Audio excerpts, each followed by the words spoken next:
today we're talking to my son Jacob. He is my second youngest son, and he has mild dyslexia and profound dysgraphia, and probably mild or moderate dyscalculia as well. So when he was homeschooled from 6th grade till he graduated from high school. Fifth grade till the time he graduated from high school. And he graduated a year early, and he took the California high school exit exam. And so we set up a 504 for him so that he could have accommodations for that test. And we were expecting him to need to use the accommodations for the writing, but it turned out the math was actually harder for him than the writing portion of the test. So I was really surprised by that. Yeah, so he passed the writing one the first time around and needed to go back and take the math one. I think I missed about like 2 points. And it was algebra, which algebra is very hard for people with dyslexia, dysgraphia, dyscalculia. So it makes sense that it took him a couple of years working on algebra to feel ready to take the algebra test. Yeah. And even then, I still felt like it was just enough to get me to get by. I think when I did pass it, I just barely missed it. Like got over the threshold for passing. So it was a bare minimum kind of situation for it, just because I knew that I needed enough information to get through it, but I also was having a hard time retaining a lot of the information. So I wasn't so much learning as I was trying to like just study for the test. Exactly. Which that's what most American kids do anyway, is they memorize the information to pass the tests to get through school. Okay. So Jacob, tell us about the best you can about your experience having profound dysgraphia. When was the first time that you noticed that writing was difficult? So, and like you're kind of alluding to, trying to describe dysgraphia as kind of a part of the issue in and of itself, that it's kind of like a kink in a hose where the water wants to flow out, but it just doesn't want to. Something's blocking it from getting out there. That's a great analogy. And I would say the earliest I can think of is when I was doing like writing papers and stuff for like 1st grade. I always had a really hard time just putting stuff out. I mean, I was when I first moved out, I was actually looking at some of the old like elementary school grades I had, and everything in there. I basically turned in every paper late, or never turned anything in, because I would either forget it at home or get halfway through and just never finish writing it and just turn that in because I needed to turn something in. So poor executive functioning skills. That too, yeah. So it's poor executive functioning skills, and then also just not being able to write either. So they both kind of played into each other. And I didn't really realize, I thought everyone had that same problem until probably about middle school, when we were with classical conversations, and I had to write a paper like once a week, and that was like pulling teeth. I'm sure you remember. Well, yeah, I mean, once you started homeschooling, and classical conversations was probably the first time you had to write papers. Yeah. Homeschooling, and you dictated every paper to me, and it took us about 7 hours to write a paper. Yeah, gotten a lot faster now. I can force myself. So I will say it's gotten easier as I've gotten older, and I think I think part of the issue that I had was I would overthink what I was writing. I would overthink how what I was saying or what I was writing was being interpreted, which made me sit and think about it longer, which would just kind of keep it from never coming out.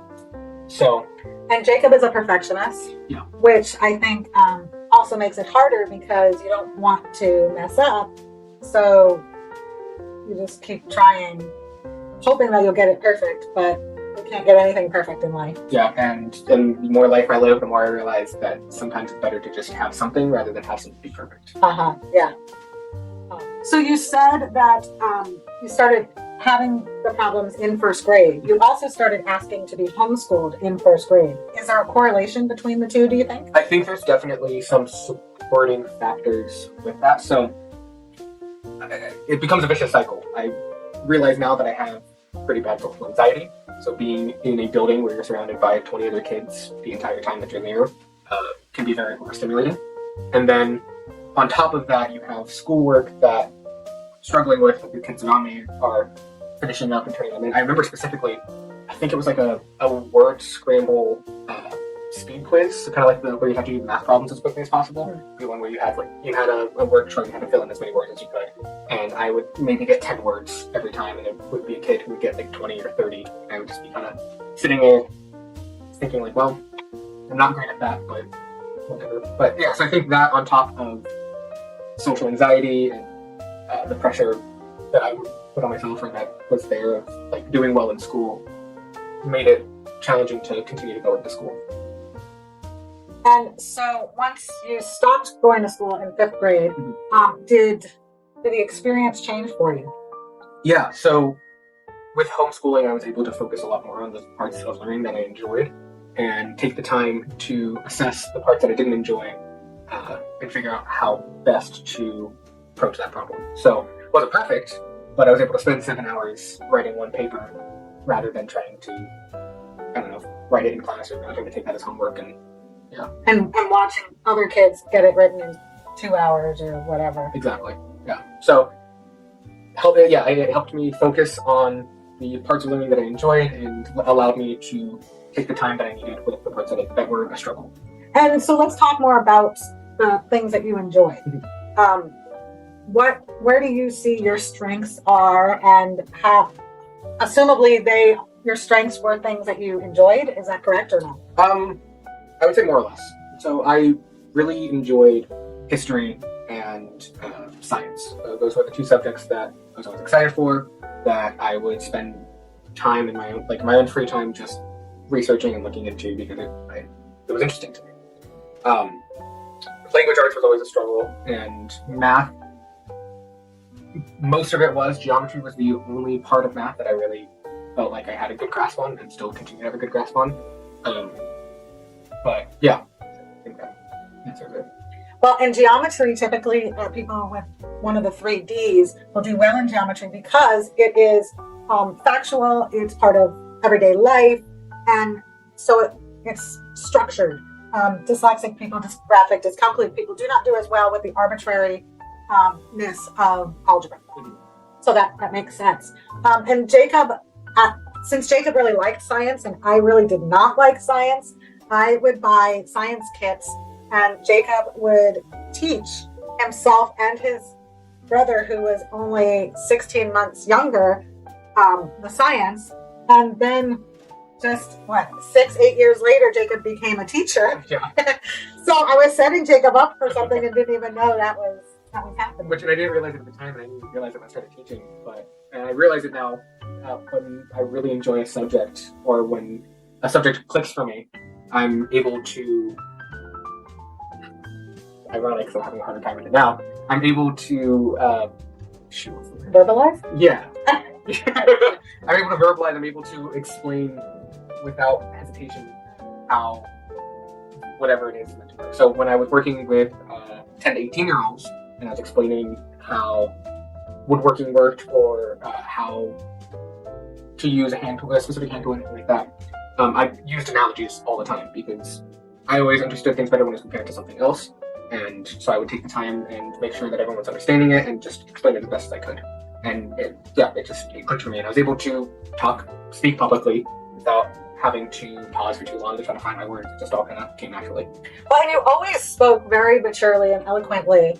It was just the minute you were asked to write something down, you shut down and you couldn't do it. Well, even if someone asked me to speak on something at length, like specifically, even if it was something I was prepared for, as soon as I'm doing it, it just shuts down. I mean, even with the interview, I was nervous that I wouldn't be able to talk about being dysgraphic because it's hard to explain. So, is there any more that you could explain about having dysgraphia so that parents can understand what their kids are going through, experience with? So I think a lot of it has to do with fine motor skill issues as well. There's when I was in elementary school, I was learning how to do cursive. I would be kept in from recess because I wasn't able to get my letters quite right or move my hand quite the right way. And we used to do those figure 8 practices, and it helped a lot with getting comfortable with just moving my hand and actually. Oh, interesting. It doesn't make it easier to write out something, but it still makes it easier to just use the pencil in general. And I remember I used to say that you had horrible handwriting, And you told me one time you didn't know you had horrible handwriting until I brought that up. Mm-hmm. Yeah, because I had no comparison for it. So when I wrote down, I was able to read it, and I would always also try to write as fast as I could because I figured if I write fast enough, then I can kind of outrun the blockage, which isn't how it works, but that's how your child mind process. Yeah, exactly. Yeah. So, yeah. So, the handwriting thing, you didn't compare yourself to your other classmates, your other siblings? So, well, my other siblings, Chris is the only one who really has, like... Olivia had good handwriting, too. I never really thought it would be right. And Sammy and I kind of both struggled. Well, Sammy a little bit more than myself struggled with handwriting, so... So you're better than him. Yeah. And with classmates, I don't think I ever really saw any other classmates' papers. And I can't remember ever seeing any. So, what can you say to encourage parents about their child struggling with writing? Be patient, for one. I would say, as much as you can, try not to force long sessions of sitting down and writing something. That's just going to backfire. What I've read is 10-minute increments tend to work best when trying to work on a task that you aren't really wanting to do, and it may seem tedious. What else? Be encouraging behind it. If your kid decides to take the time to sit down and write something out, encourage them along the way, help them however you can, or however way that they're asking to be helped with it, I think is what I would say. Now, there was a time when you were thinking of going to college, and I offered to write all of your papers with you, and then you decided that college was not the route for you. Mm-hmm. How serious were you thinking about having to write papers in college? I mean, was that a big reason why you decided not to go to college? I think definitely. Even now, it's something that I think about, but the idea of having to write up papers for stuff. So whenever I look at a college course, I always think about the mystical courses that I hear where you don't have to write any papers, it's all practical work rather than, which is how I got into trade work because it's mostly practical. It definitely is still something that not prohibits, but I can't think of the word. I think prohibits you. I mean, it's a stopping a block. It's a road stop on or a roadblock. A roadblock. It's a roadblock on the idea of moving in with higher education with college. Now, people always say, why not just dictate? When you were younger and in school, the dictation machines or programs were not very good. Yeah. They're better now. Yes, but it's kind of a once burned, twice shy, I think is the phrase, where it's something that I struggled with before, so it's hard to give it a second chance to come back to it. And even then, I still struggle, like I mentioned before, if there's a specific topic that I'm trying to think of the words on, I still struggle trying to bring it out rather than having a natural conversation with something. If it's a natural conversation, I can speak however freely I need to. But yeah, I would say those are the two blocks I have.